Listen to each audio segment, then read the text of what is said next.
effectivement, on a une tradition au sein de Serre France Midi Med, hein, puisque ça fait depuis le début des années 2000 que l'on pratique cet observatoire, donc qui a bien évidemment su évoluer et s'adapter au contexte régional et à la nouvelle région là, maintenant depuis quelques années. Une expertise donc portée par Serre France Midi Med et une mutualisation faite effectivement à l'échelle de l'Occitanie. La réalisation de cet observatoire, hein, il est fait principalement donc, par les équipes de Midimètre sur la base donc, des données fournies par les autres services, de par aussi tout simplement la prépondérance du bassin Languedoc-Roussillon sur l'arc occitan dans les volumes de production. On va changer un petit peu le format habituel, même si vous allez retrouver les grands classiques, hein. Il y a une volonté voilà, aussi de savoir s'adapter, d'être dans l'air du temps, et l'air du temps sur la viticulture en ce moment, c'est que c'est compliqué. Et donc, j'ai souhaité voilà, pouvoir faire une ouverture un peu différente à ce qu'on pouvait faire les autres années. Donc, d'une part, on va revenir sur donc, notre observatoire viticole, campagne 2023. Donc, quand on parle d'observatoire viticole, on parle de clôture, de comptabilité arrêtée sur lesquelles on a fait de la concaténation globale, des arbitrages, des tris, etc., pour vous livrer de la donnée brute. Donc, il faut tout simplement comprendre que la plupart des exploitants viticole, hein, clôture au 31 décembre 2023 pour la campagne 2023. Courant 2024, on fait les comptabilités. Et second semestre 2024, on commence à agglomérer les données. Donc, je vais vous présenter l'observatoire qui est vraiment de la donnée comptable agglomérée, donc de la donnée réelle. On fera un focus un peu particulier, bien évidemment, à notre habitude, sur le tissu coopératif, hein. On a une capacité à aller isoler qui sont des coopérateurs et qui sont des caves particulières. Donc, à notre habitude, voilà, on rentrera un peu plus dans le vif du sujet et sur les coopérateurs et sur les caves particulières. Et je ferai le lien, alors ça fera un peu redite pour ceux qui étaient là la semaine dernière sur l'observatoire anticipé, mais sur la tendance et comment voilà, les tendances 2024 qu'on a pu annoncer, qui ont pu inquiéter certains d'entre vous, s'inscrivent aussi dans ce résultat 2023. Et au-delà de ça, hein, on pourra reprendre un peu de perspective. Je vois que Sabine Calmette est là, donc ça permettra aussi de faire un petit peu la publicité de l'agriscopie filière viticole Languedoc-Roussillon que l'on a travaillé avec elle et Nelly aussi de la Chambre d'agriculture régionale. Donc voilà, pour aussi voilà, tenter d'y voir un peu plus clair de manière structurelle sur la filière. Sans plus attendre, donc je démarre. Je vais vous faire donc un rapide topo, hein, bien évidemment, sur la récolte mondiale 2023 pour recontextualiser. Hop, la technique me suit. On est bon. Donc, petite rétrospective, hein, parce qu'on a déjà 2024, il y en a certains, peut-être, ils ont déjà 2025 en perspective, mais la récolte 2023 mondiale, vous voyez que c'est une mauvaise récolte, hein. On a le trend global de la récolte mondiale qui est vraiment de ça. On le verra tout à l'heure, hein, 2024 est exactement dans cette tendance, hein, puisqu'aujourd'hui, les estimations sur 2024 sont à 235 000. Ce qui est marquant à l'échelle mondiale, hein, c'est de voir le trio de tête que je vous ai illustré en bas, donc la France, l'Espagne et l'Italie, hein, qui bougent un petit peu. 2023, la France passe devant, alors on peut s'en féliciter. Si on regarde les pointillés noirs, hein, c'est la moyenne quinquennale française les 5 dernières années, vous voyez que finalement la France fait une récolte relativement normale. C'est nos grands confrères que sont l'Italie et l'Espagne qui ont plutôt eu des grosses difficultés de production, comme vous pouvez le voir. Donc c'est un satisfait, mais bon, on ne peut pas tellement non plus se satisfaire quand les autres vont mal, quoi. Donc l'idée globale, c'est de voir qu'on est sur un trend triennal plutôt habituel et pas une grosse récolte finalement à l'échelle nationale.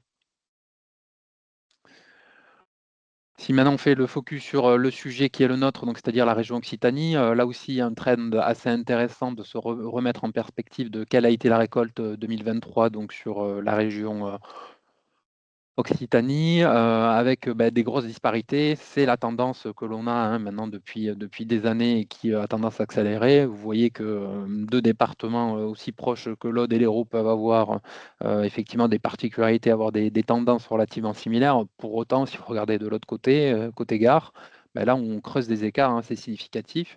Et bien évidemment, quand on est sur des bassins de production très importants, hein, pour rappel, l'Hérault, c'est plus de 4 millions d'hectos, là, 4 millions de 3 d'hectos sur la récolte 2023. Le Gard, c'est 3 millions d'hectos. L'Aude, c'est 3 millions d'hectos. Donc, vous voyez que les gros composants de cette déclaration de récolte, on va dire, occitane, les 13 millions 27, sont principalement composés là entre l'Aude, l'Hérault, le Gard. Et bien évidemment, Le Gers aussi, qui avec 1,6 million représente une jolie part du gâteau. Belle progression du Gers, hein, mais il ne faut pas oublier que 2022 a été relativement faible, hein. Il y a eu une baisse sur le Gers de moins 20% à peu près en 2022. Donc on est revenu sur un volume voilà, équivalent à ce que l'on avait les années précédentes, mais la tendance globale, hein, sur la région, vous voyez, elle est à la chute. Et on est grosso modo, hein, sur une récolte qui ressemble un peu à celle donc de 2022. Si on rentre maintenant dans notre sujet, donc qui est l'observatoire, donc Loïc vous a annoncé 800. Alors on a eu quelques soucis. On a fait des choix des arbitrages, hein, qui ont fait que pour maintenir un échantillon constant, ce qui est important pour nous, hein, c'est que en fait, chaque année, on vient comparer des exploitations, non pas sur les exploitations que l'on avait sélectionnées l'an dernier, mais on vient comparer les exploitations sur le résultat de l'an dernier. Donc pour chaque année, en fait, on est obligé de reconcaténer 2 ans de comptabilité et de données extra-comptables. Donc voilà, cette année, on a plus de 1200 exploitations dans la base, mais effectivement, quand on a repointé avec les données qu'on avait disponibles de N-1, on est tombé sur 695. 695, hein, qui est un échantillon satisfaisant, qui est très clairement dans ce qu'on a l'habitude de faire, et qui se répartit voilà, de la manière suivante, avec la particularité donc on est sur des exploitations qui sont principalement viticoles, hein, avec des produits bruts issus à 90% de la viticulture. Donc on est vraiment sur des gens qui font de la viticulture de manière prédominante, et une répartition, alors qu'on a tenté de corriger, parce que l'an dernier sur le côté Midi-Pyrénées, on était un peu juste, donc là on a réussi à agglomérer un peu plus de données dans l'échantillon pour avoir une représentativité un peu plus importante, et toujours un Gard qui reste voilà, un opérateur important de notre observatoire, mais qui est de toute manière un après observatoire qui est retraité et qui permet voilà, d'avoir une tendance régionale plus parlante. Le poids aussi du tissu coopératif et des caves particulières, 72% de coopérateurs dans notre observatoire, 28% de caves particulières, assez représentatif, hein, du tissu tel que l'on le connaît. Donc sur cet aspect-là, pas de souci. L'ensemble de la présentation qui suit, elle va faire énormément référence à ces 7 groupes de référence, hein, qui sont les groupes de référence donc l'on utilise pour pouvoir expliquer et commenter plus en avant les groupes, hein. Donc on a donc le groupe des caves coopératives, le groupe des caves particulières, enfin des coopérateurs. Donc les coopérateurs, ils sont traditionnellement découpés en 4 catégories. Ceux dont le produit brut à l'hectare est inférieur à 3 500 €. Ceux dont le produit brut est inférieur à 4 500, ceux dont le produit brut est inférieur à 5 500 à l'hectare, et enfin ceux dont le produit brut est supérieur à 5 500. Du côté des caves particulières, là, l'approche est un peu différente, puisqu'on arrive à scinder principalement par la volumétrie d'un poste achat d'emballage, lesquels sont en dominante vrac, lesquels sont en dominante bouteille.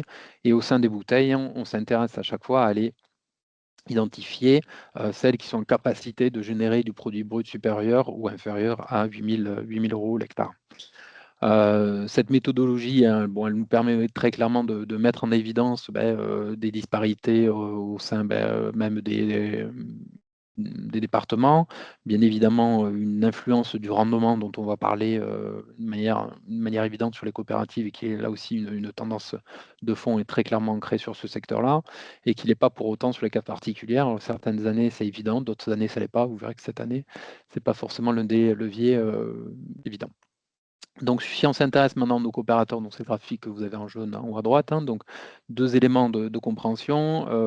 Les coopérateurs qui font partie de ce groupe 1-2 là, avec un produit inférieur à 3 500, ont globalement un produit moyen en 3 165 en moyenne, là où leurs confrères, donc COP 5, donc ceux dont le produit brut est supérieur à 5 500, ont une moyenne, eux, quasiment à 7 800.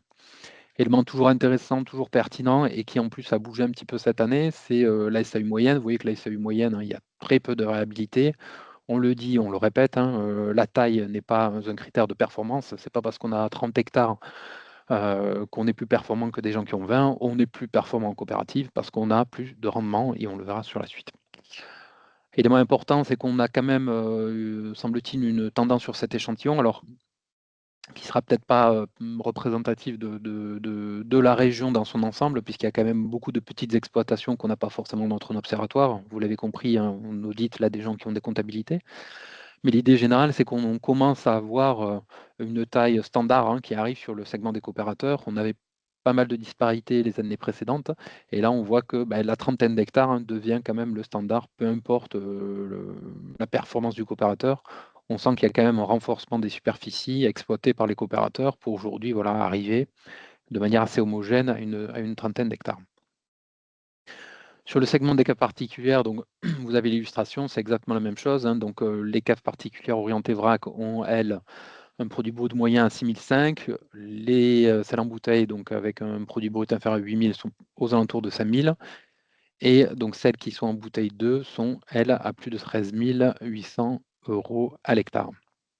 La SAU, donc vous voyez qu'on a une tendance à avoir des superficies un peu plus importantes quand on est vraqueur et en cave particulière bouteille 2, là où le segment du milieu est à une superficie légèrement moins importante. Si on continue toujours dans la répartition de cet échantillon, quand on parle de répartition de ces 695 exploitations, donc cette diapo voilà, vous permet de visualiser de quoi on parle quand on s'intéresse à ces échantillons. Donc sur le périmètre des COP 1 et 2, c'est 153 Ah, pourquoi je peux exploitations, pas avoir l'échéancier? 148 qui sont sur le segment des COP 5, 52 sur les bouteilles 1. Vous avez compris le reste du schéma et toujours cette répartition, donc 72-28 sur le segment COP et le segment CAP particulière.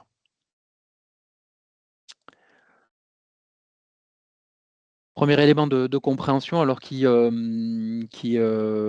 illustre plusieurs choses. Premier élément, donc c'est la partie que vous avez en rouge, c'est la superficie viticole en production, c'est ce que l'on va retrouver dans les déclarations de récolte.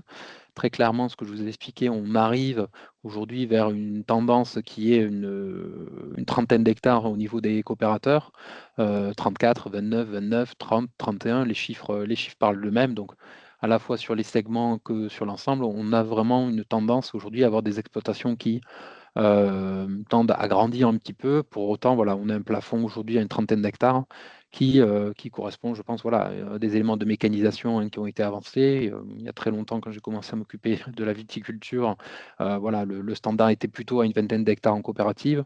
Aujourd'hui, le remembrement parcellaire, la mécanisation, le fait de replanter avec des tournières plus importantes, etc., laisse à penser que au niveau d'une exploitation, une trentaine d'hectares devient quelque chose de gérable pour un exploitant. Très clairement, sur lequel bien évidemment il a après des temps forts comme la taille sur lequel, il peut avoir besoin de main-d'œuvre. Mais on peut, traduire par ça et on le verra sur des diapos un peu plus structurelles à la fin, qu'on continue d'avoir une progression, de la surface moyenne exploitée, par les exploitants. Autre élément, donc côté des caves particulières, donc là vous voyez, ce que j'exprimais tout à l'heure, donc le segment des vraqueurs qui ont eux une trentaine d'hectares, 24 hectares sur le segment COP bouteille 1 et une trentaine d'hectares aussi pour les caves particulières bouteille 2. Globalement, sur cet ensemble on a étudié, vous voyez qu'on a des rendements qui sont plutôt en progression. 4 hecto-hectares de plus là sur le segment des coopérateurs 1, jusqu'à 10 là sur l'ensemble des caves particulières, 17 là sur les vraqueurs qui ont fait a priori une belle année, et 7 sur notre ensemble. Donc on a des rendements qui sont plutôt en progression sur notre échantillon. On va entrer maintenant plus spécifiquement au sein des coopérateurs. Donc l'idée est de pouvoir illustrer voilà, de manière assez détaillée comment évolue. Donc c'est un graphique que l'on pousse depuis de très nombreuses années alors qu'on pousse habituellement sur 20 ans. L'idée là a été voilà, de le simplifier un petit peu et de donner la tendance. La tendance c'est quoi? C'est de voir comment est constitué notre échantillon, c'est-à-dire qu'avec toujours les mêmes critères d'analyse qui sont basés sur le produit brut, on constate quoi? On constate que la quote-part des exploitants qui ont moins de 2500, ceux qui ont moins de 3500, ceux qui ont moins de 4500, est plutôt, on va dire, relativement stable. Voilà, donc aujourd'hui, ceux qui sont plus de 5500, oui, c'est ça, pardon. Plus de 4500, pardon, sont ici. Non, là, il y a une erreur. Hop, il faudra que je le corrige. Pardon. Donc cette part-là est relativement stable, mais là où sur les dernières années, on était arrivé à creuser un petit peu ce segment des moins de 2500, on se rend compte aujourd'hui que le segment des 2500 tend à reprogresser et c'est une tendance de fond. C'est une tendance de fond aussi que l'on connaît et qui est particulièrement marqué dans les Pyrénées-Orientales, hein.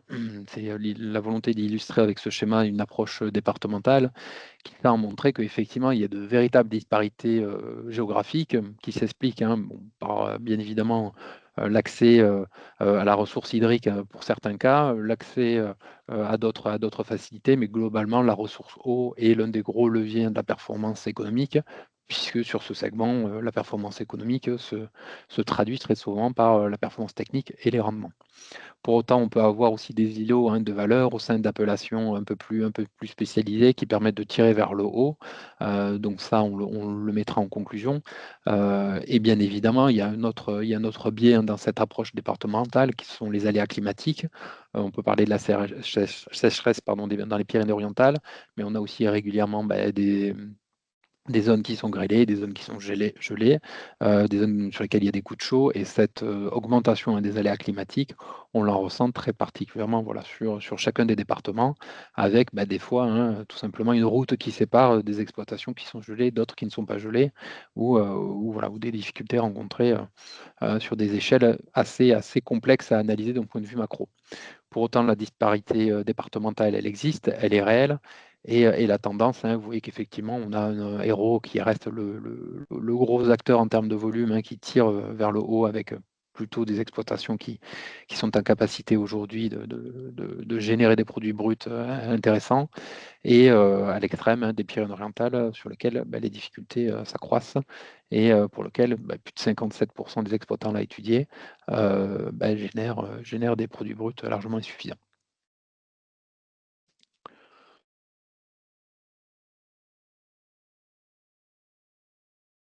Autre approche, hein, c'est d'arriver à illustrer l'importance du rendement. Donc c'est de s'intéresser aujourd'hui, si on prend l'ensemble des exploitations à étudier là sur le segment des coopératives, c'est d'arriver à les mettre sur des ensembles de rendement moyens. Globalement, on a 90 exploitations là qui ont un rendement inférieur à 30 hecto-hectares avec un produit brut global moyen là, de 4 454. Et si on va à l'extrême, on a 47 exploitations là qui ont pour le coup bah, des rendements supérieurs à 90 hecto-hectares et donc une performance brute, enfin un produit brut pardon, à l'hectare de 7 580.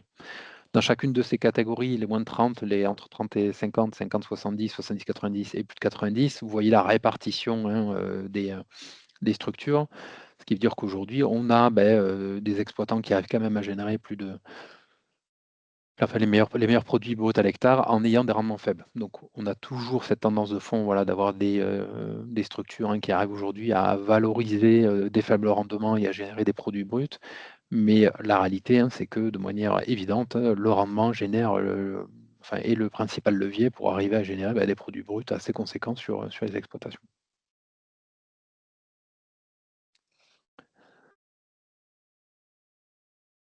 Les résultats économiques maintenant qui sont, ceux qui nous intéressent, donc ça aussi c'est une traduction alors des principaux éléments, le produit viti donc qui est, exprimé là sur des, hectares de vignes en production et derrière l'ensemble des indicateurs, donc le BE qui est sur, les hectares de SAU, le résultat courant sur les hectares de SAU et le résultat avant rémunération familiale sur hectares de SAU. Très souvent, on nous pose la question: «Comment la filière viticole tient?» Bah, la filière viticole tient souvent déjà en ne se rémunérant pas. La filière viticole tient en ne renouvelant pas son appareil de production. La filière viticole, voilà, est très résiliente sur ces aspects-là. Pour autant, hein, dans notre approche et dans nos analyses, on retraite donc systématiquement la main-d'œuvre familiale. C'est une nécessité, hein, pour arriver à comparer des exploitations entre elles, c'est d'arriver à définir, un standard, un indicateur qui permet de se dire: «Bon, mais globalement, à l'échelle des exploitations que l'on étudie, un exploitant, il est rémunéré combien?» et surtout, on rémunère les exploitations tous de la même manière.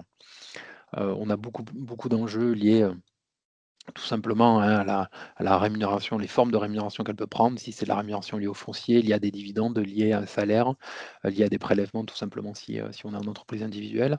L'enjeu pour nous à chaque fois, hein, donc c'est d'évaluer la masse, salariale familiale et de la traduire ça via une rémunération forfaitaire qui est pour 2023 de 23 400 € sur l'ensemble donc des entreprises étudiées. Globalement, corrélation, vous voyez, entre le rendement, hein, qui est le point en pointillé gris qui progresse en fonction, hein, des segments des coopérateurs qui rebaisse sur la moyenne, l'évolution des produits bruts, on en a déjà parlé, l'impact sur le BE qui tend à progresser et à arriver sur des niveaux à peu près corrects, mais dès qu'on intègre derrière, hein, bien évidemment, l'ensemble des charges post BE, donc tout ce qui est lié à l'investissement, on arrive sur des niveaux, hein, de résultats avant rémunération qui sont relativement faibles et qui, dans la quasi-totalité des cas, sauf le groupe 5, génèrent une dégradation, hein, de la santé économique, puisque si on appelle une rémunération forfaitaire sur les exploitants, vous voyez qu'à l'hectare, on creuse des trous. Situation bien évidemment inquiétante, hein, pour le groupe 1 qui génère à peine 213 € de BE à l'hectare. Bon, avec 213 € de BE à l'hectare, on ne fait pas grand-chose, on n'investit plus, on arrive tout juste à se verser un peu chaque année. Mais globalement, vous le verrez, c'est la tendance de fond, c'est une dégradation de la performance économique, hein, des exploitations, tant sur les caves particulières que sur les coopératives, comme on peut le voir à l'instant.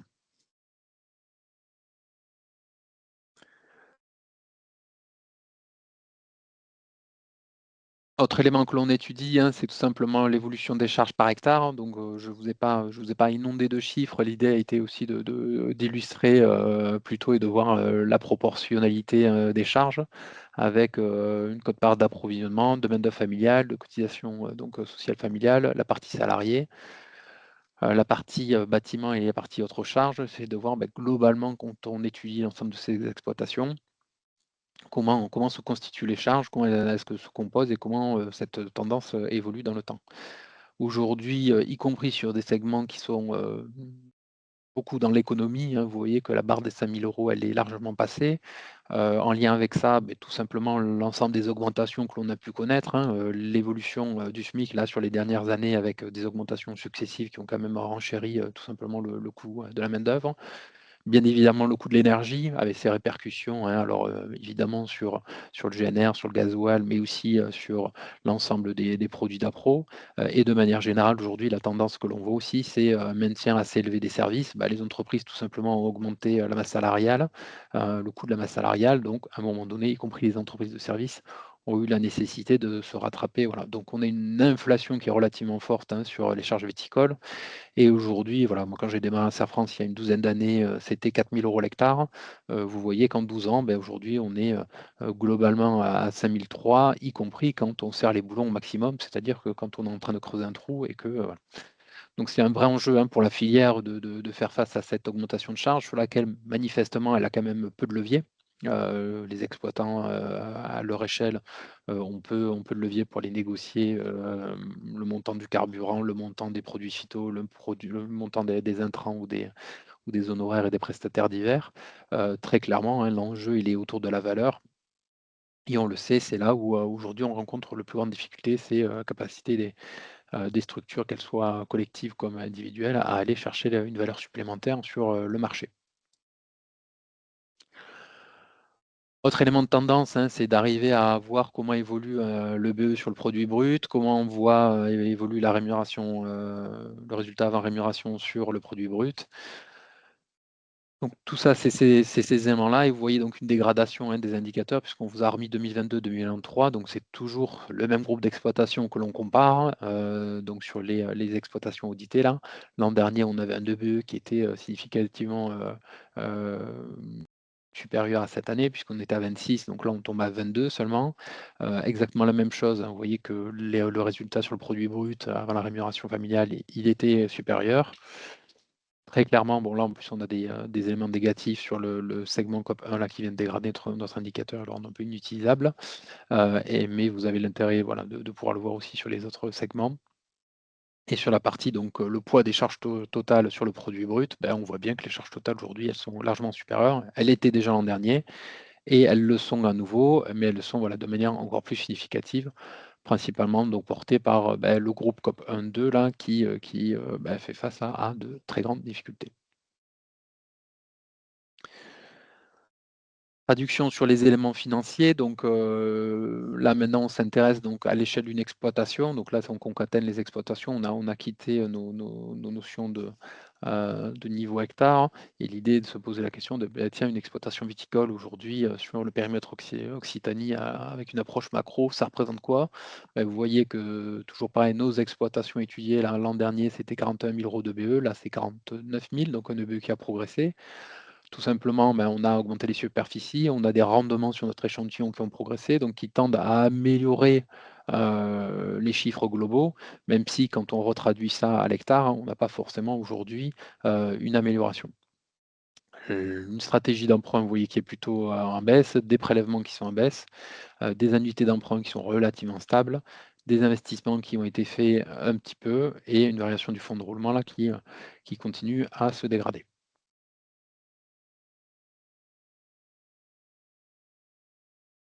Autre élément auquel on s'intéresse, donc c'est la structuration financière, hein, des exploitations, l'état des capitaux propres. Donc, ce graphique, hein, il traduit, 2 éléments. Donc c'est, le total, le montant total des capitaux propres, hein, que l'on, moyennise en fonction des secteurs. Donc vous voyez que, les exploitations qui sont dans ce segment-là ont 294 000 € de capitaux propres, chiffre en progression de 2 par rapport à l'année précédente. C'est, ce segment-là qui progresse le plus avec, là aussi donc une évolution aussi assez significative des superficies sur ce groupe. Donc on peut laisser à penser qu'effectivement aujourd'hui il y a eu, une stratégie, d'aller, renforcer les capitaux propres et permettre aujourd'hui d'arriver à grandir un petit peu sur la taille de l'exploitation. Même chose sur l'ensemble des segments et vous voyez qu'au global on est à 8. Ramener à l'hectare, hein, c'est là où je vous dis qu'il faut arriver à comprendre effectivement l'évolution des superficies. Ramener à l'hectare, les capitaux propres à l'hectare sont plutôt en baisse, hein, 3 5 stable, 1 2 et une moyenne à -5. Donc là, on a une dégradation de la solidité financière des entreprises. À la ramener à l'hectare, pour autant, elles ont, à l'échelle des exploitations, plutôt progressé de par, une augmentation des superficies.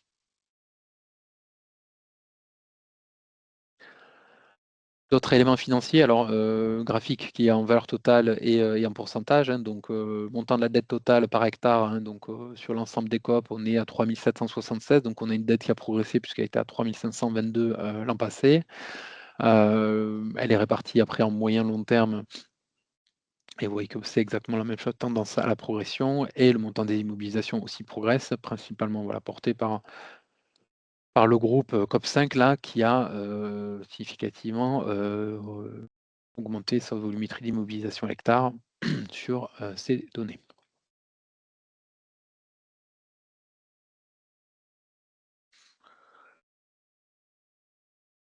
Dernier élément, de compréhension sur le tissu, coopératif, hein, c'est, la traduction de l'ensemble de ces données en analyse, financière. Donc, toujours pas la même chose, hein. On a une approche qui est, macro avec, des indicateurs clés, donc, l'annuité sur produit brut, les dettes totales sur l'actif total et les dettes, court terme sur l'actif circulant.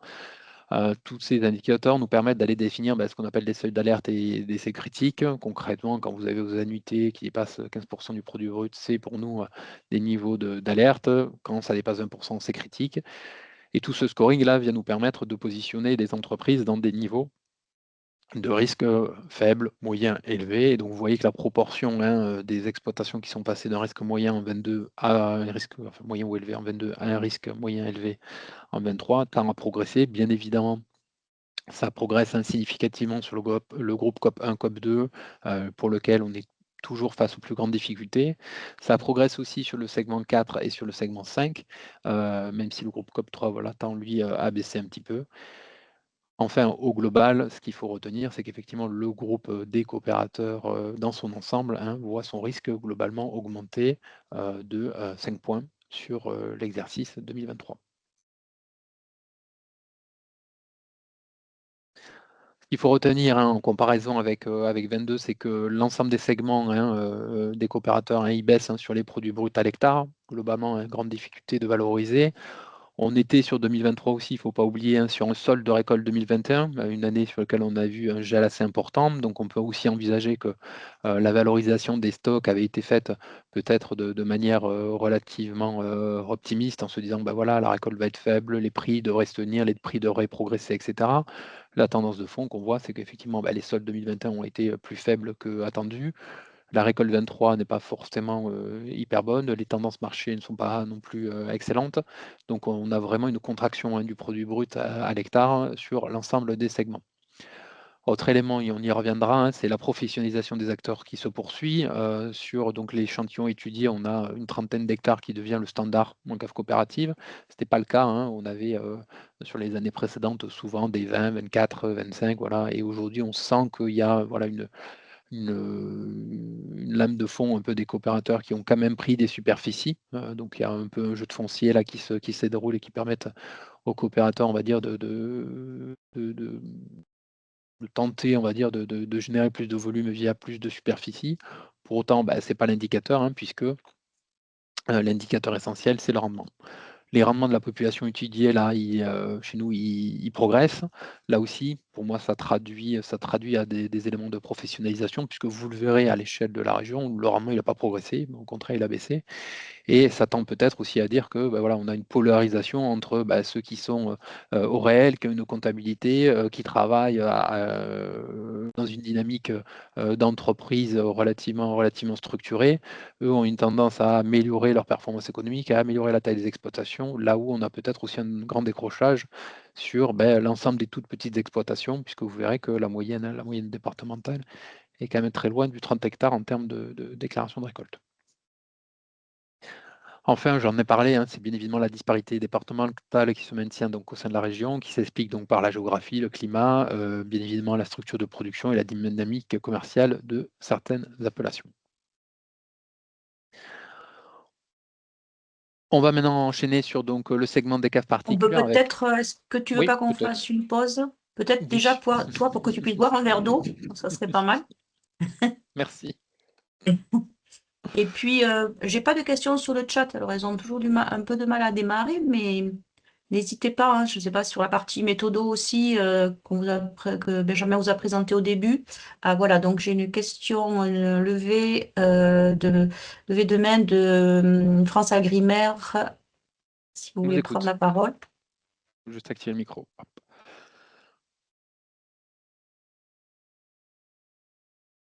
Alors, il y a un problème de micro, alors il faut que je regarde. euh, Parce que moi j'avais coupé quelques micros de ma propre initiative.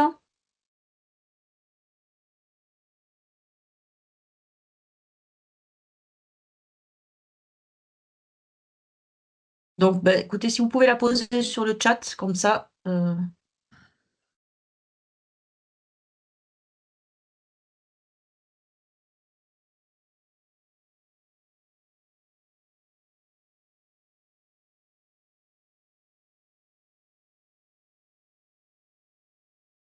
Non, j'ai pas d'influence sur le micro, donc.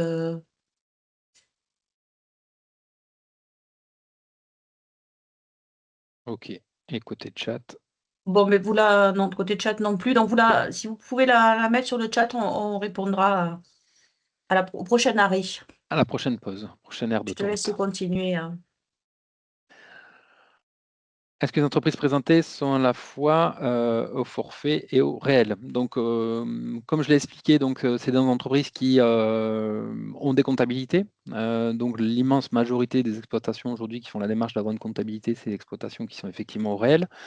On peut avoir quelques exploitations au forfait qui souhaitent avoir des dossiers de gestion sur lesquels effectivement on peut être amené à produire des comptabilités et donc collecter de la donnée extra-comptable, bien évidemment. Mais le très gros, enfin, la très grosse partie de ces exploitations-là est bien réelle.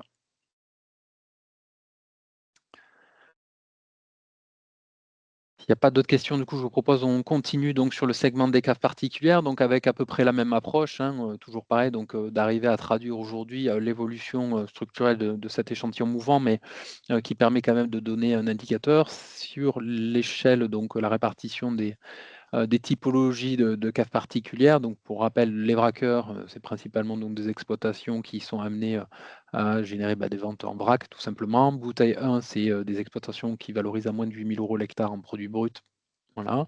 Et bouteille 2, c'est celles qui sont au-delà. On a un regain un peu d'activité sur, vous voyez, le segment du vrac, qui là, dans notre échantillon, représente 47% des exploitations. bouteille 1, 27 et 26 sur bouteille 2. On avait une tendance relativement stable sur les bouteilles 2 depuis quelques années. Et là, on se rend compte qu'effectivement, il y a peut-être un recul, tout simplement ce qui peut se traduire par une réorganisation des entreprises qui font le choix de revenir sur du marché vrac face à des difficultés, puisqu'on va voir que c'est le segment bouteille 1 qui quand même rencontre le plus de difficultés.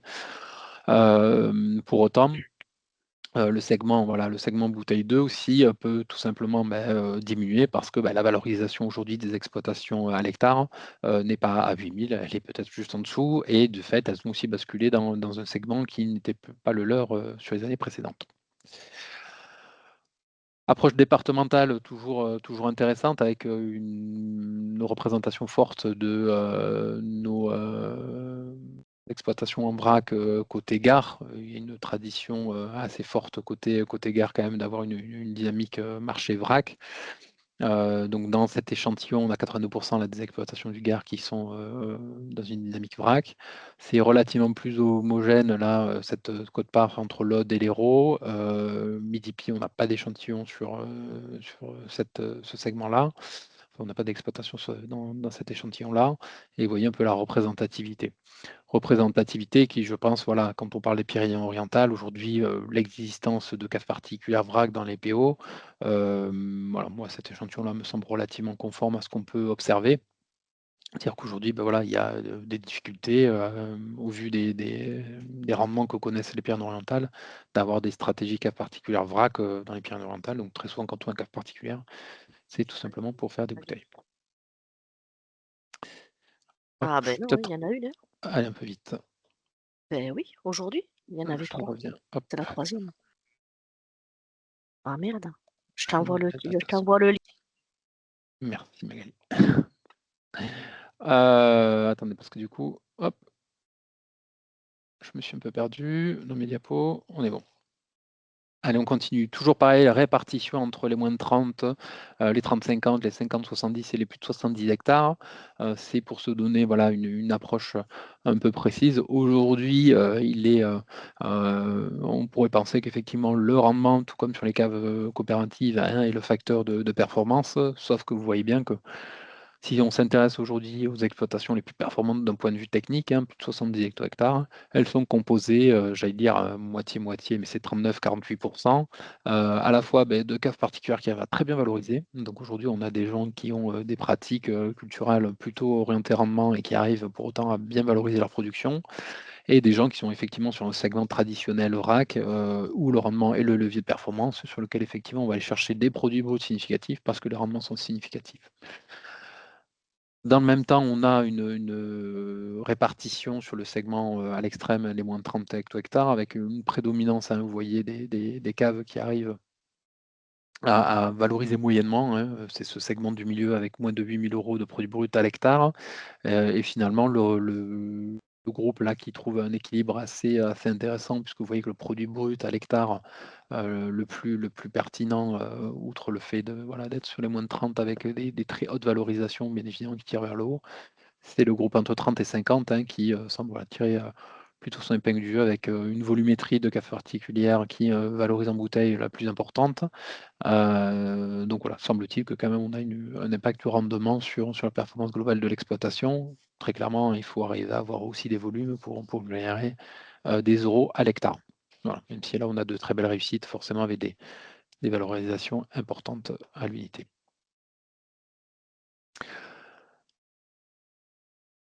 Traduction donc de notre moyenne, c'est la visualisation, donc toujours pareil, donc des rendements, des produits donc bruts à l'hectare, donc grande disparité sur le segment vrac. On a donc un global là, qui est à 6 700. Les caves particulières bouteilles, là, de notre échantillon, valorisent moins à l'hectare que les caves particulière vrac, donc relativement inquiétant, tout simplement parce que là aussi on vend des matières sèches. Vous voyez que l'effet du rendement n'y est pas pour rien, on passe d'un rendement de 66 hecto-hectares à 28 hecto-hectares sur ce segment-là, donc qui génère bien évidemment les grandes difficultés. Le creusement du rendement et la faible disponibilité des volumes, là, génèrent des rendements relatifs, des produits bruts relativement faibles. Le segment qui s'en sort aussi bien, ben voilà, c'est sur au moins la notion de produit brut, c'est les caves particulières de bouteille 2 avec une valorisation forte, importante, plus de 14 000 € à l'hectare de produits bruts, un rendement à 41 hecto-hectares. Derrière cela, ben, on a un EBE à 2006, là où vous voyez que sur les coopératives, les caves particulières, pardon, 393. Et ce sont à peu près les seuls qui arrivent à générer un résultat avant rémunération familiale. C'est les caves particulières bouteille 2, les autres étant à 200 € et 604 €, moins 604 € par hectare de SAU.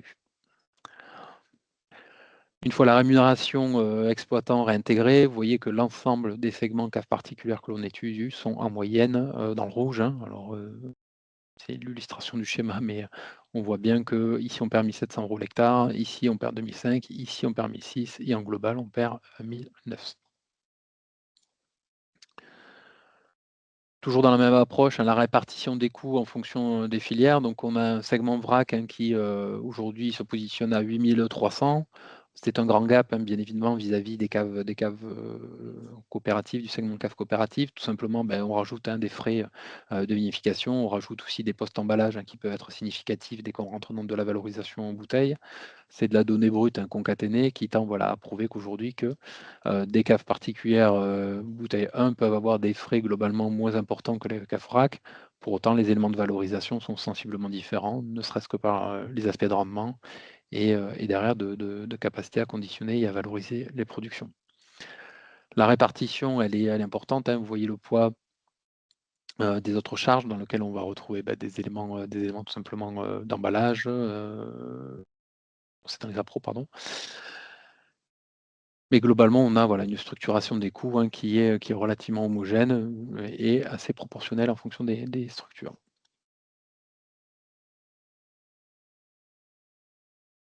État donc des ratios économiques sur le segment des caves particulières. On avait donc là aussi on a toujours pareil, le comparatif, le bœuf sur produit brut de ces échantillons en 2022 et en 2023. Je vais à l'essentiel qui est l'ensemble, hein, ça vous permettra vous d'explorer les éléments spécifiques de chacune des catégories. L'an dernier, le BE était à 21, donc aujourd'hui, il descend à 16%. Le résultat avant la rémunération familiale sur produit brut, il est à 8, aujourd'hui, il est à 0. C'est ce que ça traduit en tout cas. Résultat avant la rémunération familiale sur le BE 32, moins 24, on est sur des éléments négatifs qui sont portés par le groupe CP bouteille 1. Et enfin, les charges totales, y compris rémunération familiale, où tout comme sur le segment des caves particulières, on est passé de 104 à 130, donc on a aujourd'hui des volumes de charges qui sont supérieurs à la valorisation que l'on arrive à obtenir sur ces filières. Sur les aimants de flux financiers maintenant, donc toujours pareil, donc le BE, on voit qu'il s'est creusé, donc là on est repassé à l'échelle des exploitations, donc on est en milliers d'euros ramenés à l'exploitation. On a des EBE qui sont passés de 58 à 56, donc qui tendent à baisser. Sur la partie donc emprunt 39-24, sur les prélèvements 21-27, donc on a prélevé un peu plus. Les indiciels d'emprunt plutôt en baisse. Les investissements, ils ont fondu, très sensiblement importés par un arrêt d'investissement sur ce segment-là. Donc c'est des exploitations qui avaient plutôt investi sur la campagne 2022. C'est étonnant, mais c'est le cas, puisqu'on aurait pu penser que post-campagne gel, les investissements n'avaient pas été trop importants, mais pour autant, voilà, ils l'ont été. Il y a un ralentissement là en courant en 2023 et la variation du fonds de roulement qui se dégrade avec 28 points encore de dégradation. Les éléments de capitaux propres maintenant, donc on a des capitaux propres globaux qui sont en recul sur l'ensemble donc des typologies. Sur cette typologie-là, on a quasiment 323 000 € là, de capitaux propres à l'exploitation, qui sont en réduction de 4%, 34%, donc on a un gros recul sur les caves particulières bouteille 1 qui décapitalisent très concrètement. Et c'est un peu aussi le cas sur les bouteilles 2 qui sont en recul de 8%. Au global, on a l'échantillon qui est porté par la grosse chute de ce segment-là, avec une moyenne à 21 points de recul sur les capitaux propres. Ramené à l'hectare, la tendance, elle est aussi marquée, alors assez variable en fonction des typologies liées aussi au changement de taille d'exploitation potentielle, mais on a globalement des capitalisations à l'hectare, de capitaux propres là, qui sont aussi en recul.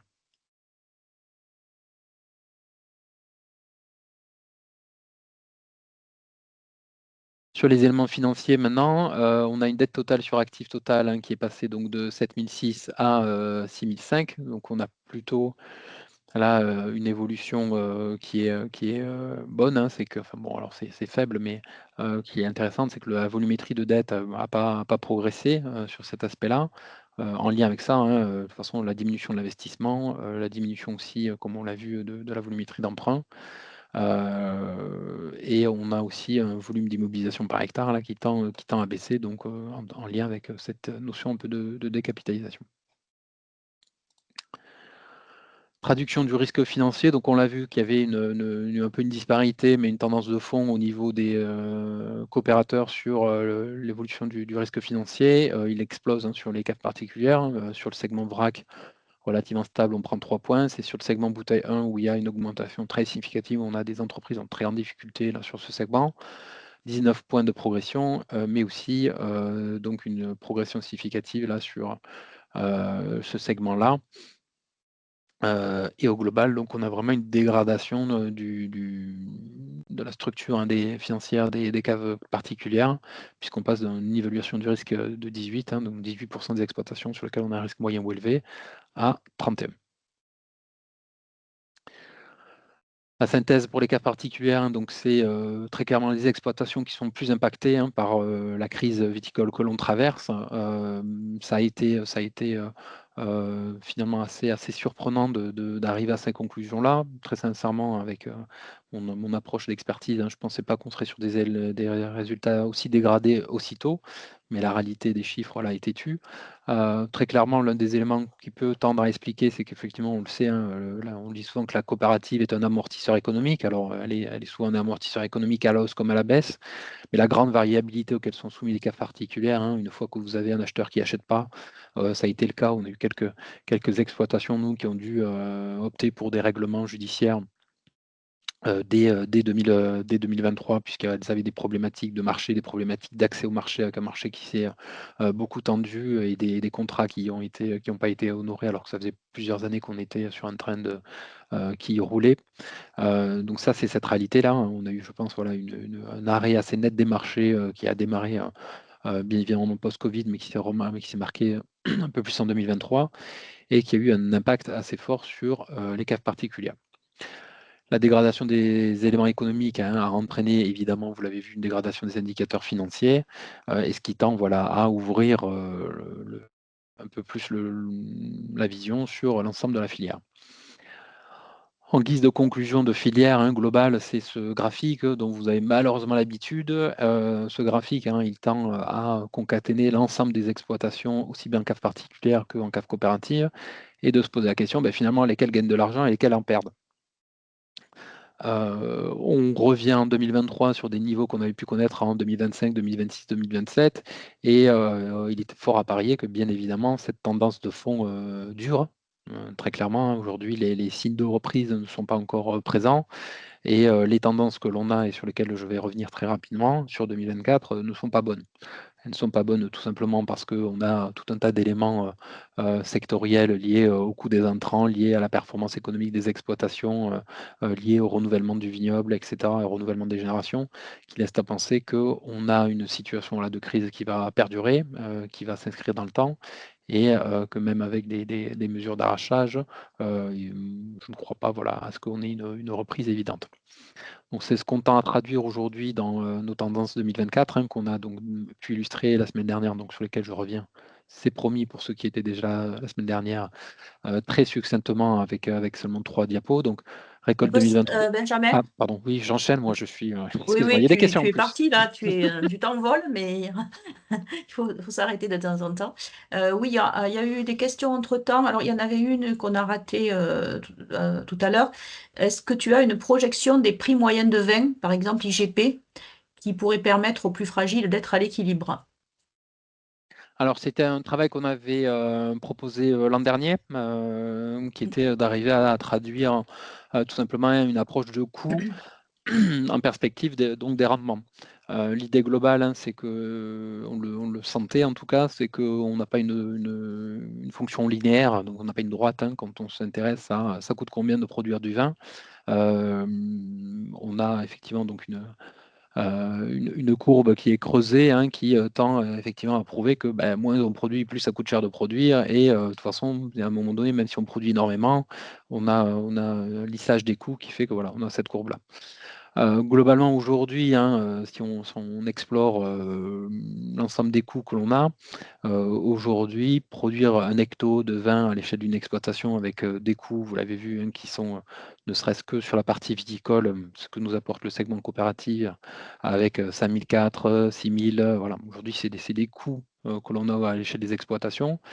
5004 avec des rendements départementaux, enfin régionaux maintenant, qui sont aux alentours des 50, 55, 60, hein, puisque la moyenne départementale, ça nous amène vite quand même à un coût net à une centaine d'euros l'hecto, quoi. Ok.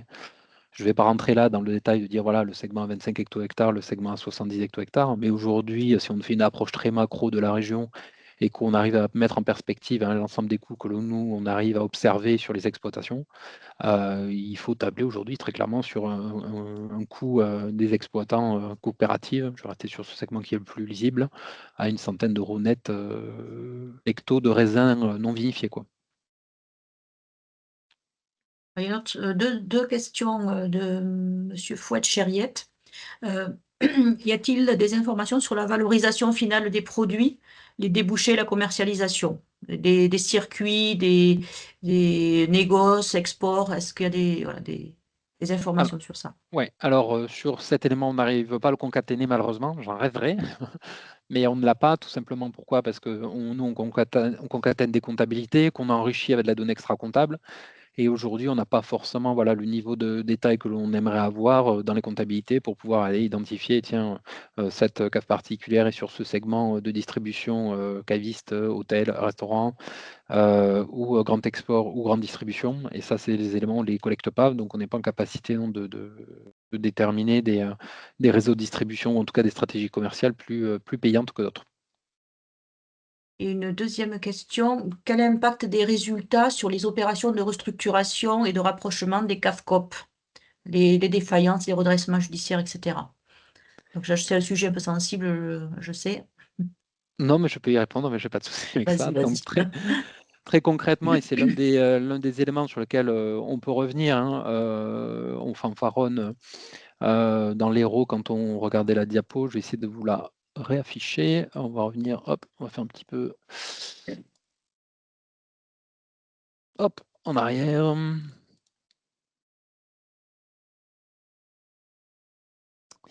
Je vais essayer, hop, on ne doit pas être trop mal, hein. Hop, là, je suis encore sur les cas particulières. Faut que je revienne un peu plus. Désolé, je vous fais naviguer.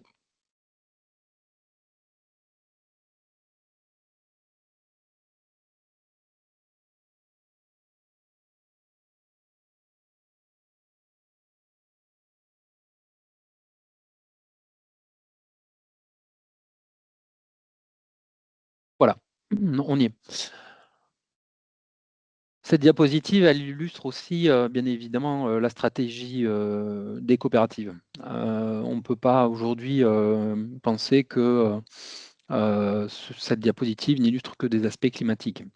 Je prends pour exemple, hein, la restructuration qu'on a connue dans l'Hérault. L'Hérault, hein, alors je n'ai pas les données, mais en tout cas, vous les trouverez facilement. Et le département qui a le plus avancé, en tout cas, je parle pour le périmètre Languedoc-Roussillon, parce que je pense que côté Midi-Pyrénées, il y aura peut-être d'autres éléments, mais sur le bassin Languedoc-Roussillon, c'est le département qui a le plus avancé sur, on va dire, les 15 dernières années sur les mesures de rapprochement. Aujourd'hui, les structures coopératives de l'Hérault, je ne vais pas dire elles sont fondues comme neige au soleil, mais en tout cas, il y a une volonté politique, hein, des opérateurs dans l'Hérault d'arriver à structurer, d'investir et de mettre en place des pôles de vinification relativement importants.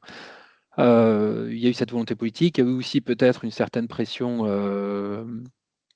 d'urbanisme, hein, qui a permis de réaliser des opérations qui peuvent pas forcément être faites partout, mais globalement, quand vous avez 3 sites de vinification, que vous arrivez à en vendre 2 à des promoteurs, ça peut être aussi des mécaniques qui permettent de réinvestir.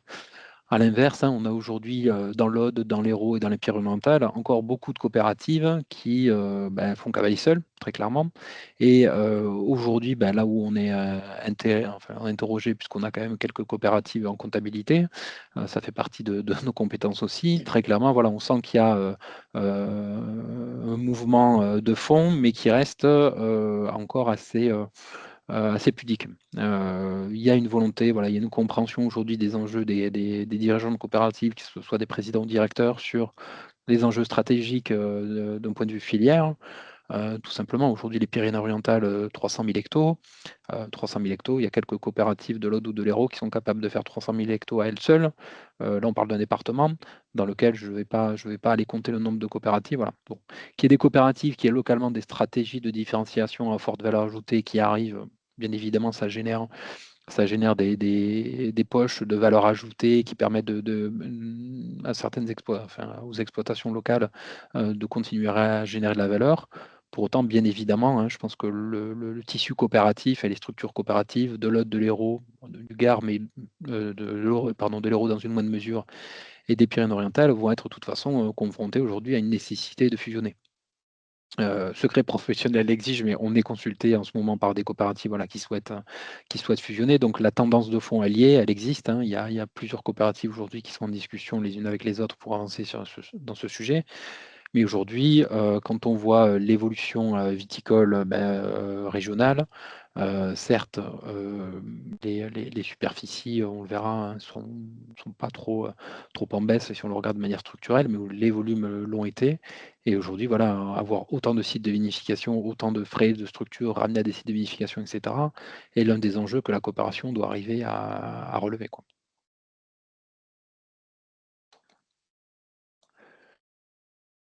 Alors, il y a une question stock en cave particulière dans le produit 2023. Est-ce que tu as cette info?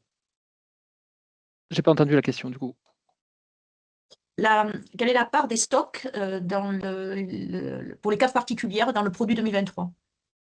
Alors, j'ai pas l'info, mais ce qu'il faut comprendre, c'est qu'effectivement, donc la mécanique, hein, sur les cas particuliers est à peu près la même, puisque l'un des éléments du produit, hein, c'est tout simplement la variation de stock. On la retrace pas spécifiquement. Voilà, la tendance, elle est de toute façon que je pense qu'aujourd'hui, une partie de la valorisation qui manque aux coopératives, aux cas particulières, hein, vient du fait qu'effectivement, il y a des stocks de vins qui ont été valorisés comme ils avaient été valorisés au 1er janvier, tout simplement parce qu'ils n'ont pas été valorisés. Donc, le fait de ne pas avoir de variation de stock ne génère pas de produit. Donc, on est plutôt dans cette dynamique-là. Mais la tendance terrain est quand même celle-là, hein. C'est qu'aujourd'hui, le volume de stock a eu tendance à progresser dans les caves particulières. Et c'est ce qui est effectivement l'un des éléments de de ce produit qui a décroché, quoi. Mais on n'a pas la Une- donnée fine. Pardon. D'accord. Deux questions autour de la. Est-ce qu'on a des éléments sur la rentabilité en fonction des segments de production, AOP, IGP, sans IG, etc. Alors non, et c'est une demande récurrente. Je vois que c'est une question de l'INAO, c'est une demande récurrente à un des opérateurs. La réalité, hein, à laquelle on se confronte, c'est que par exemple, là, sur les 656, je crois que c'est ça, 695 exploitations, j'en ai aucune qui fasse uniquement de l'AOP.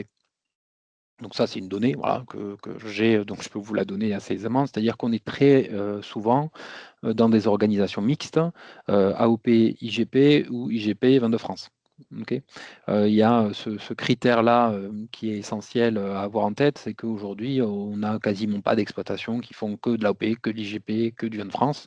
On a des opérateurs, hein, qui utilisent l'ensemble des segments pour arriver à organiser leur production en fonction des potentialités agronomiques et du marché. Et ce qui se traduit en fait aussi par une grande difficulté à identifier avec eux des itinéraires techniques.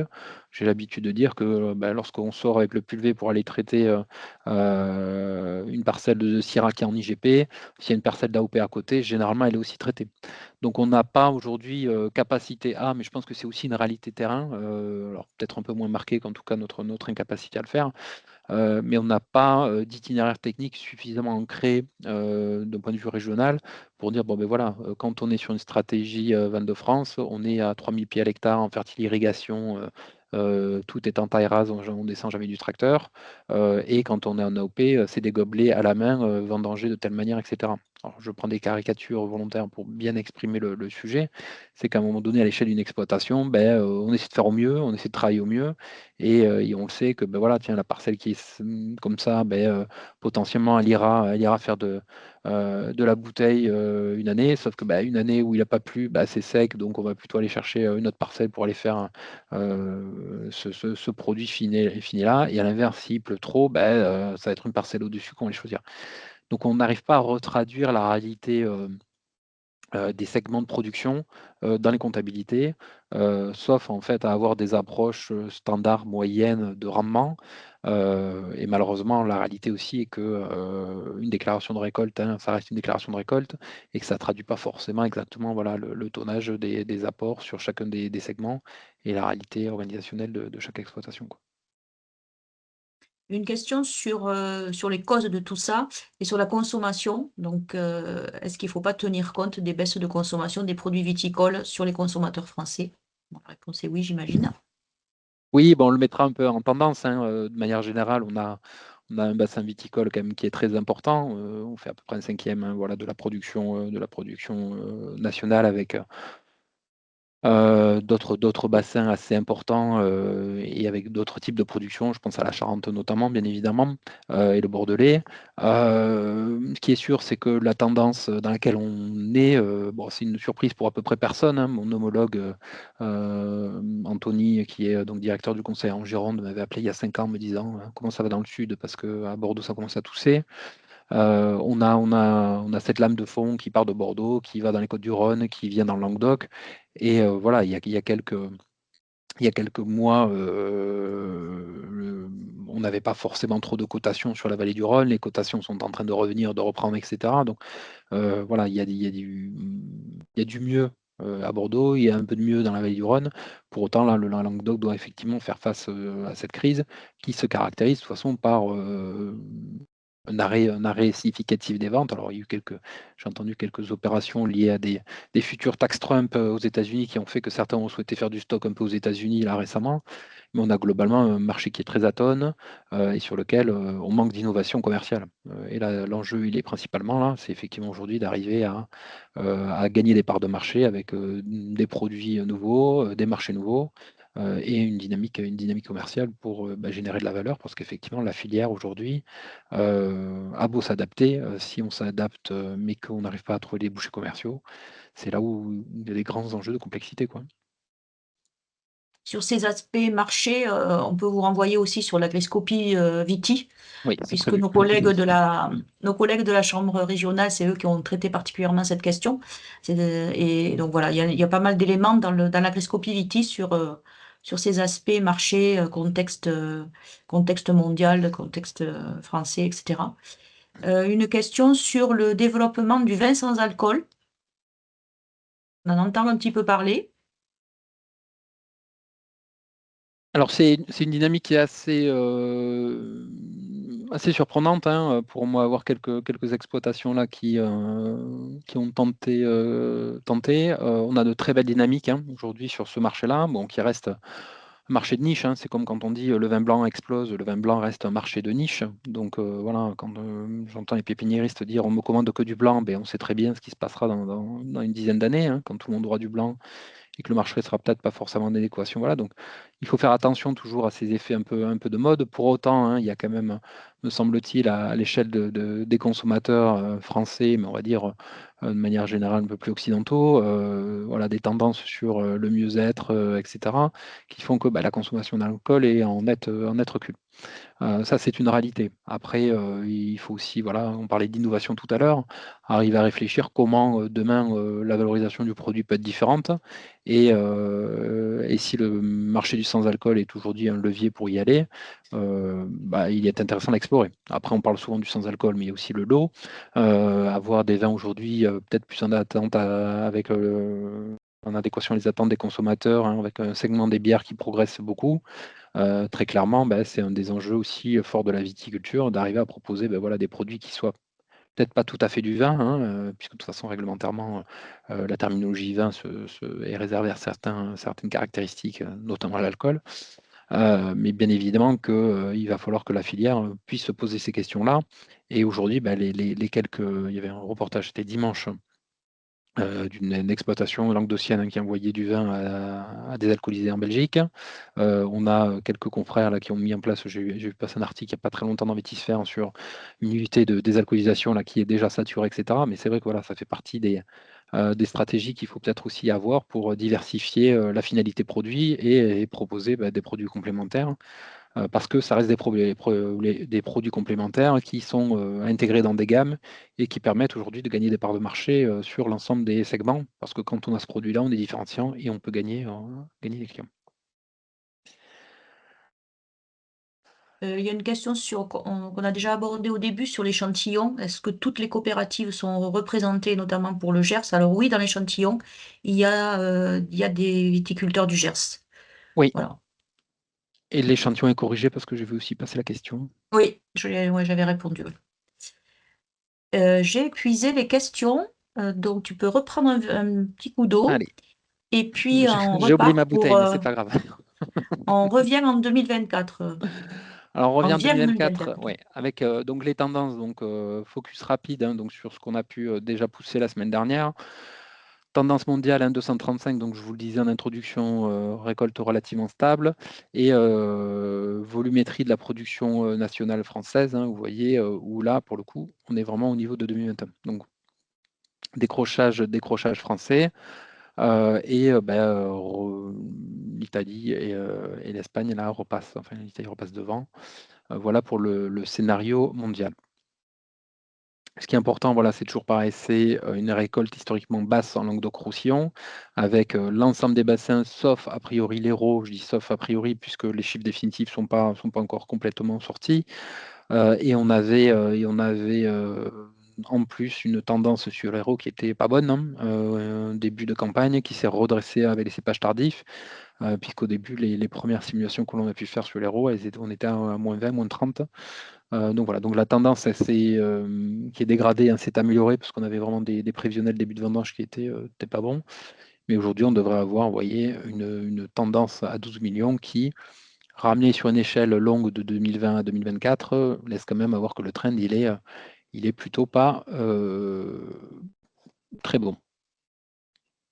En lien avec ça, donc ça nous permet, nous, de faire donc nos estimatifs. Donc c'est le travail de l'agriscopie. Donc si vous voulez beaucoup plus d'informations, je vous invite à aller voir le replay que Magali pourra peut-être remettre dans le chat, ou en tout cas voilà, qu'on communiquera de toute façon sur l'ensemble des réseaux. L'enjeu pour nous, hein, c'est d'arriver à traduire comment l'EBE des exploitants va évoluer. Donc on est effectivement focus sur le segment des coopératives. Et donc vous voyez que notre estimatif sur la campagne 2024, il est à ce que on arrive vers un EBE qui soit tendanciellement négatif. Bien évidemment, on aura des exploitants qui seront au-dessus, des exploitants qui seront en dessous, mais on pense voilà, que si on s'intéresse l'an prochain à ce segment-là, le résultat devrait être un EBE négatif. Tout simplement un ralentissement, on l'a dit, de la commercialisation, ralentissement aussi de la volumétrie des acomptes. On a des coopératives qui n'ont toujours pas versé des soldes aussi de récolte donc 2022. Donc on est relativement préoccupé, hein, aujourd'hui par le secteur coopératif qui semble voilà, être à la fin de sa capacité d'amortisseur. Et on en a parlé tout à l'heure avec bien évidemment des enjeux stratégiques pour ce segment-là, et un impact assez fort au niveau donc des exploitants.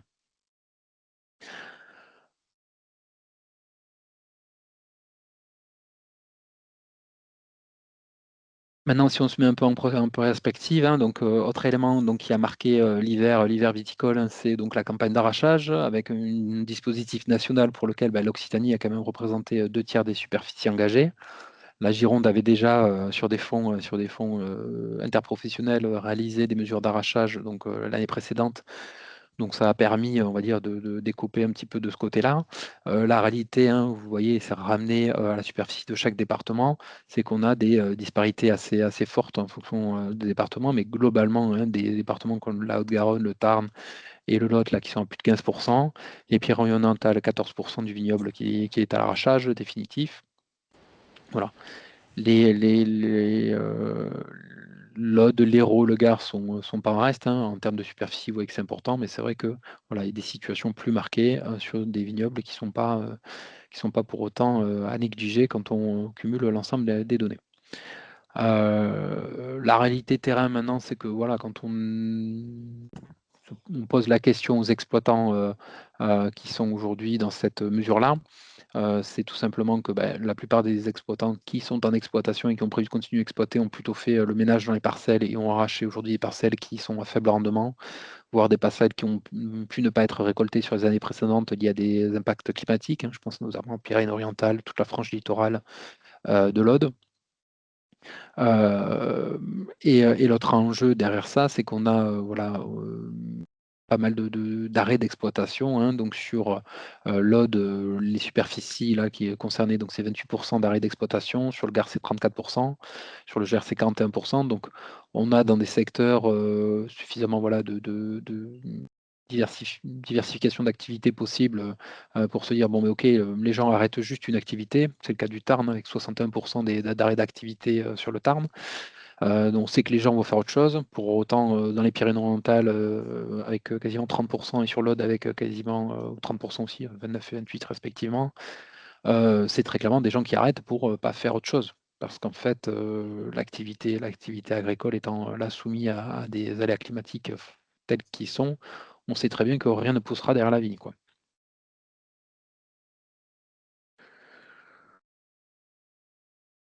Si on prend un peu de recul et donc je me suis amusé à remettre, en perspective là nos éléments. Donc on a une approche, hein, donc qui, est là sur un focus juste Languedoc-Roussillon, mais si on veut remonter en 88, je n'avais que Languedoc-Roussillon sous la main, donc j'ai fait avec 88. C'est l'évolution du nombre d'exploitations, je pense que c'est un élément marquant, hein, c'est de voir aujourd'hui, la baisse, importante, bien évidemment de 88 à 2000, de 2000 à 2010 du nombre d'exploitations qui tend à se stabiliser entre 2010 et 2020.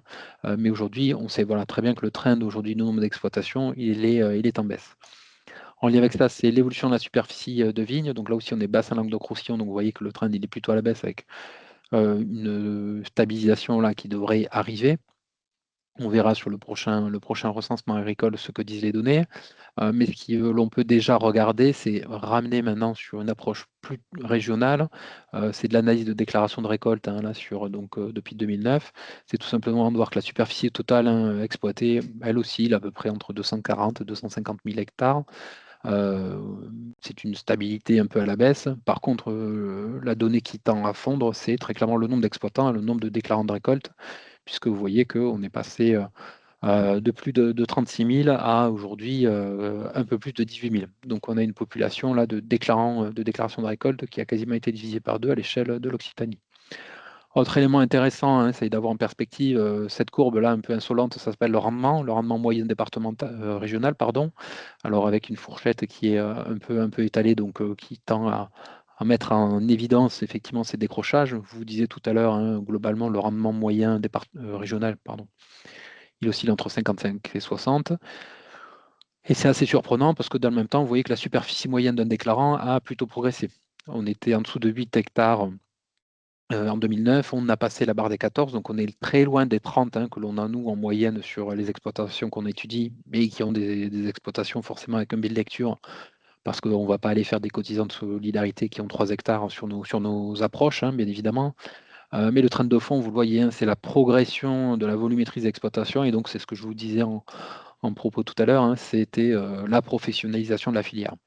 Professionnalisation de la filière qui, paradoxalement, ne s'accompagne pas non plus par une progression des rendements ou même une stabilité des rendements. On voit qu'on a quand même globalement hein, des rendements qui sont un peu en dents de scie. La très bonne récolte de 2011, je pense que tous les exploitants agricoles s'en rappellent, on avait quasiment un rendement régional à 70 hecto-hectares, et 2021 avec un rendement régional qui devait être aux alentours de 49-48 hecto-hectares, donc on a vraiment un rendement en dents de scie. Donc, ce qui est assez surprenant aujourd'hui, c'est cette professionnalisation des acteurs, hein, le fait qu'on arrive effectivement à avoir des départs naturels d'exploitants, des changements, des réorientations, etc., qui ne permet pas pour autant d'arriver à se professionnaliser sur la partie technique, sur la maîtrise du rendement et tout simplement aussi sur l'implantation du vignoble. Donc, il y a des grands enjeux, je pense, de foncier, de sécurisation de parcelles, de potentiel viticole, hein. On le voit dans les Pyrénées-Orientales avec des parcelles qui ont été très souvent laissées sur l'arboriculture, avec de l'irrigation qui ne sont toujours pas aujourd'hui plantées en viticulture. Et à quelques kilomètres de ça, des exploitants qui essaient encore de faire venir de la vigne sur des parcelles qui ne sont pas irriguées. Donc ça, c'est une réalité régionale, hein, qu'il faut arriver aussi à prendre en compte. C'est qu'on n'arrive pas aujourd'hui suffisamment à avancer sur ce sujet-là de la sécurisation de rendement, sur le lissage des rendements. Bien évidemment, les dispositifs assurantiels fonctionnent, hein, il n'y a pas de souci sur ce sujet. Mais on a quand même, voilà, malgré une professionnalisation des acteurs, hein, toujours un rendement qui quand même est très soumis aux aléas. Aux aléas. Je pense que voilà, Christelle Chevrier vous en a fait la publicité, mais on a coédité avec la Chambre d'agriculture régionale là, fin d'année 2024, c'était prévu début à l'été 2024. Mais une agriscopie, donc les dossiers agriscopie, chaque année agriscopie, donc c'est un travail que l'on mène avec la Chambre d'agriculture. Une année sur deux, on fait un focus data très approfondi sur l'ensemble des filières régionales. Et une année sur deux, tout simplement, on fait un focus sur une culture. Donc il y a 3 ans en arrière, ça avait été les grandes cultures avec Denis Régeot, qui en soit remercié, qui avait beaucoup travaillé sur le sujet côté Midi-Med. Et cette année, donc c'est un travail que l'on a mené avec Nelly Dubosc, avec Sabine Calmette, avec Magali Roubière, qu'elles en soient remerciées également. Donc on a produit un fascicule, j'en ai quelques-uns sur mon bureau, mais vous l'avez en visuel. Et tout simplement, voilà, si vous voulez aller le récupérer, vous pouvez vous connecter sur notre site, vous l'avez également dans le chat, et donc si c'est sur notre site, vous allez sur S'informer. Une fois sur S'informer, vous l'avez là en mise en avant. J'en ai terminé ma présentation. J'en profite, comme à la coutume aussi, de remercier l'ensemble des chargés d'études, hein. Vous voyez, c'est pas mal de collaborateurs là qu'on mobilise pour pouvoir mener à bien nos travaux d'observatoire, d'études. Je remercie aussi l'ensemble des équipes comptables et bien évidemment les adhérents qui nous font confiance et qui nous confient leur comptabilité et de plus en plus leurs données extra-comptables pour pouvoir mener ces travaux-là. J'en ai terminé. Il y aura peut-être 2-3 questions, mais Magali, je te rends la même. Merci à Alors, tous en des tout cas. questions, j'en vois pas, mais c'est le dernier moment pour les poser. Après, ça sera trop tard. Donc, vous avez encore quelques minutes. On va laisser ouvert pour les questions. Sinon, moi, je peux juste donc vous dire que vous aurez les replays, j'espère, en début de semaine prochaine, parce que ceux de l'Observatoire Anticipation des résultats sont au montage. Là, on les découpe par production. Celui-ci, on n'aura pas besoin de le découper, donc ça va aller plus vite. Je vous enverrai le lien, c'est sur notre page YouTube, hein. Voilà, on a un espace YouTube dédié à ça, donc vous pourrez les retrouver là. Je vous l'enverrai à tous ceux qui étaient inscrits. Je vous remercie aussi à tous de votre présence. Je l'ai déjà eu l'occasion de le faire lors des réunions précédentes. Voilà, c'est toujours une satisfaction pour nous de vous voir aussi nombreux. Je rappelle aussi que tout ce travail-là est soutenu par notre club des partenaires, hein, qu'il en soit aussi remercié. Voilà, et comme l'a dit tout à l'heure Loïc, le club des partenaires est ouvert. Loïc est parti, hein, je crois, parce que je lui vole un peu sa conclusion, mais euh, Tu peux. je, je crois que je peux. Voilà. Donc voilà, pas d'autres questions. Merci à Benjamin, puisque ça a été la cheville ouvrière de cette partie-là sur la viticulture. Et donc, sur France Midi-Med, puisque depuis qu'on est régional, côté Midi-Pyrénées, on est devenu un petit peu petit en matière de viticulture. Voilà, merci à tous. Merci de votre confiance. Et puis maintenant, à l'année prochaine pour le même type de travail. Et puis entre-temps, n'hésitez pas, on peut aussi travailler sur des sujets particuliers qui vous intéressent. On est là pour ça.